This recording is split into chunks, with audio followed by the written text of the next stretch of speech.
দাদা, ভুলেও বলবেন না বাংলাদেশ থেকে এসেছেন, তাহলে দোকানি আপনাকে পাক্কা 250 গ্রাম মিষ্টি ধরিয়ে দিবে কিন্তু। দাদা, আগে আমাকে কিছু বলছেন?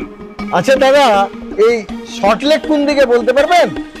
না দাদা, কথা বলতে গেলে সময় নষ্ট হবে দাদা। আপনার কথা তো ঠিক বুঝতে পারলাম না দাদা।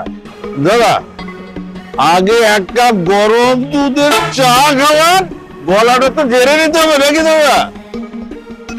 দোকানদার দাদা,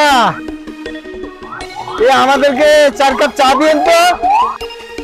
ও দোকানদার দাদা, আমাকে আধা কাপ দিয়েন দাদা, আর আধা কাপ চা দিয়ে বিকেলে নাস্তাটা সেরে নেবে কিন্তু।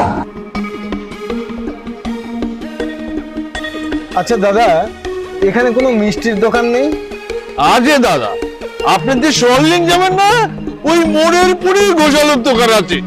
দাদা, ভুলেও বলবেন না বাংলাদেশ থেকে এসেছেন, তাহলে দোকানি আপনাকে পাক্কা 250 গ্রাম মিষ্টি ধরিয়ে দিবে কিন্তু।